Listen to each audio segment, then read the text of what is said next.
was a long build-up to the writing of the Declaration of Independence.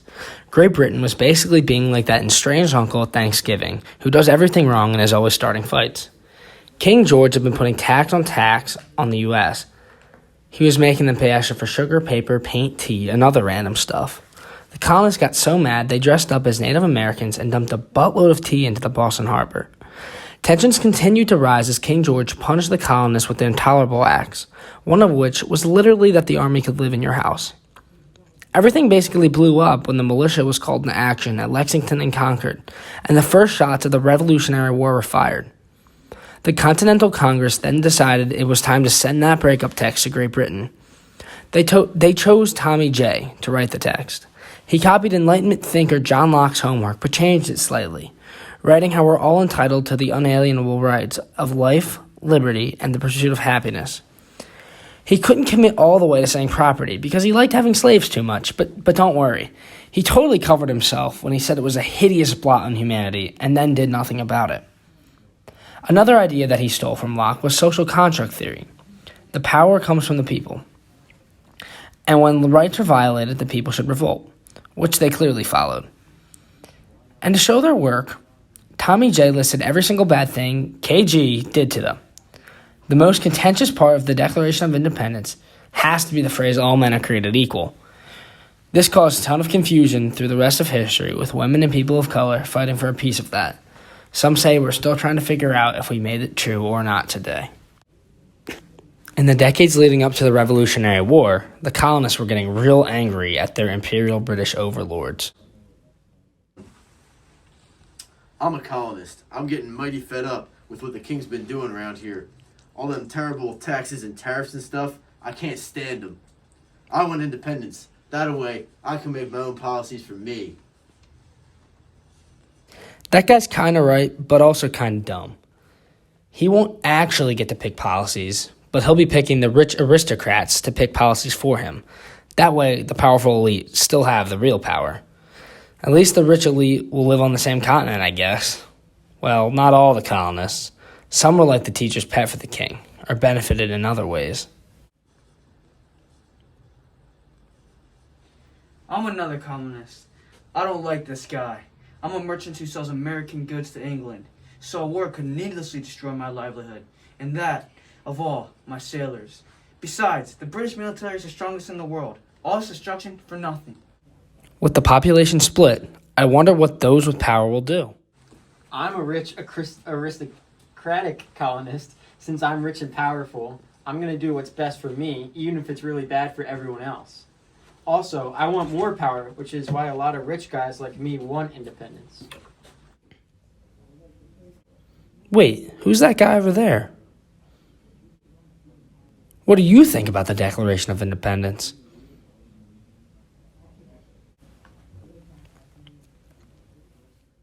The what? I don't care about what they're doing over there. I'm just gonna keep on farming. Some people didn't have much to gain or lose either way, so they don't really care. He is from Ohio. So you guys just won the war, huh? You're independent now. Ah! USA #1! Ooh! What's the USA? All I know is that I'm from Virginia.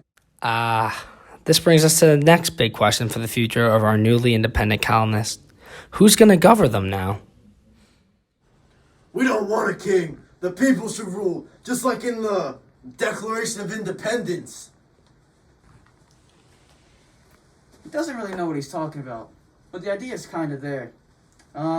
Besides, I think they got the message, and like the war and stuff we just had kind of makes sense. Hey guys, remember me? I'm the rich aristocrat, part of like the Congress and stuff. Really though, I'm just sitting on old tobacco money, and that's why I'm important. Anyways, people like us, the people that matter, are going to figure out what's best for this country. I wonder how they're going to do that. First of all, we're going to get all the powerful aristocrats together and revise the Articles of Confederation. Nah, I'm just playing. We're going to violate the authority given to us by the states to just kind of, how do I put it? Well, see, here are the Articles of Confederation, and watch closely how I do this. Wait, what? The states sent you here to revise them, not trash them. I am the Senate. Wait, wrong thing. Basically, we're going to just start over with the Constitution. Okay, good luck with that. But our project for Mr. Sutherland's AP government class is about the Declaration of Independence, not the Constitution. How does all this relate to that? Well, one thing we're all on the same page about is that we don't want a king. Yeah, no king! I hate those unwashed commoners. Anyway, the Declaration of Independence was the first document to establish the whole no king thing. Much of the Constitution we're about to write is based on how to set up a no king government. So basically, the Declaration of Independence was the first time the colonists fully and directly rejected a centralized monarchy, implying some sort of federalized government? Yeah. Cool. Good luck with your coup. Many American people were enraged with the way the king was treating their people, giving them a hard time with unfair taxes and restrictions. These taxes and tariffs are really getting under my skin. The king has no right to do these things.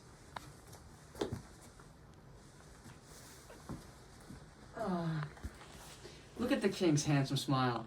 How do people hate him so much? Oh wait, why is my shop being taxed of all its goods? I'm tired of the king's antics in our society.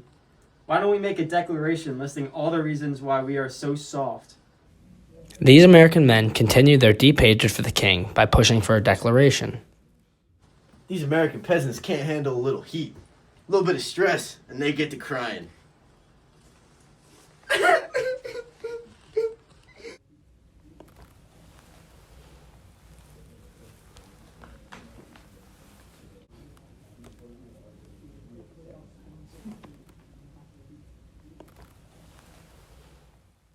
I'm a criminal now, and I'm upset because I want a fair trial with the jury to bail me out when they accuse me of a crime.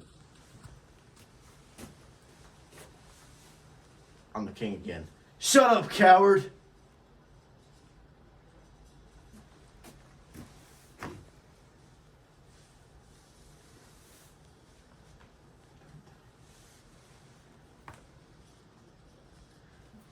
Just because I couldn't escape the British soldiers doesn't mean I shouldn't have a fair trial.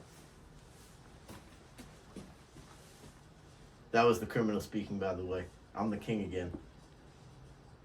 Too bad, bum. These burden put on these merchants also put burden on people accused of crime. We need to make sure we limit the king. This wasn't the only thing the king ruled unjustly on. He made life miserable all the time. We have no power. In the Declaration of Independence, we make sure that he can't spit on us anymore with these laws. Tuh! Tuh! You bastard! Once everything is finalized, we will no longer be under your governance.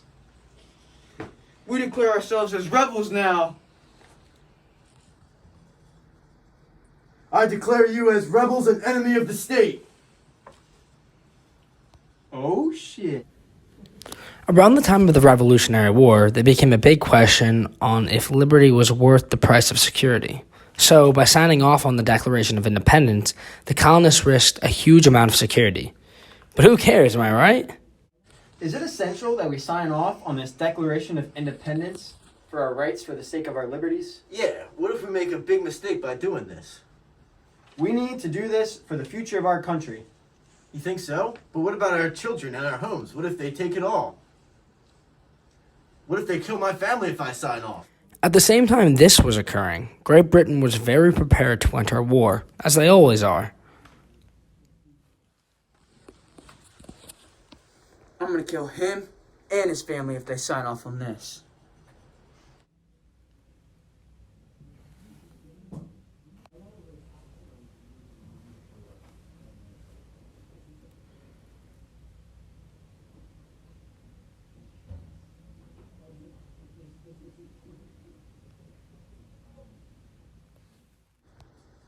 Okay, maybe you have a point. But who cares? We are strong enough to send soldiers over to take our place. But yeah, what about our homes? He won't have a home anymore.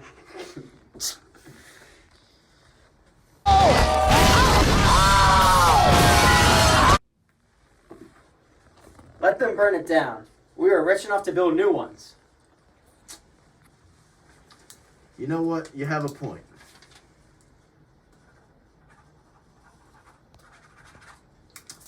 There, I signed off.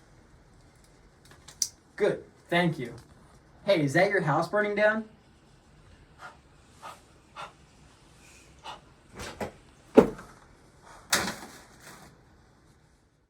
The Declaration of Independence was continually quoted for its line, quote, "All men are created equal," especially in the question of who gets to vote. See, the thing is, not all were allowed to vote. Not even all men were allowed to vote. Interesting, huh? I'm a white male, and I really want to vote. Too bad I don't own any land. I'm an aristocrat. Sorry, loser. No land, no vote. But what if I ask really nicely? You are a white male, which is important in this time period because we're very racist and sexist. Peace. Okay, fine. You can vote in the upcoming 1828 presidential election. Now that's some progress. Voting was extended to all white males after the 1820s. The next big extension of suffrage would happen after the Civil War. I'm Abe Lincoln. The Civil War just ended. In a few days, unfortunately, I'm going to be assassinated. Good news is that I'm going to lead the government to extend suffrage to all men, including African Americans. What a guy.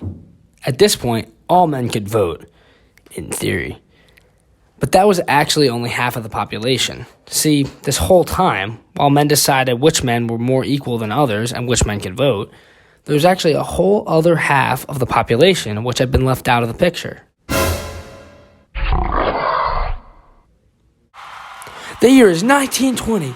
Women are contending for the right to vote. Fight! Pretend I'm a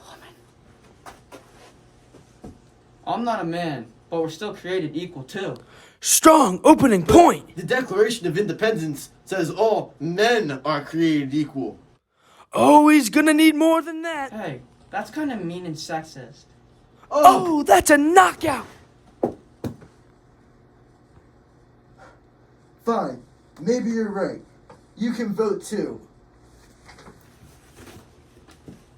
Thanks for watching.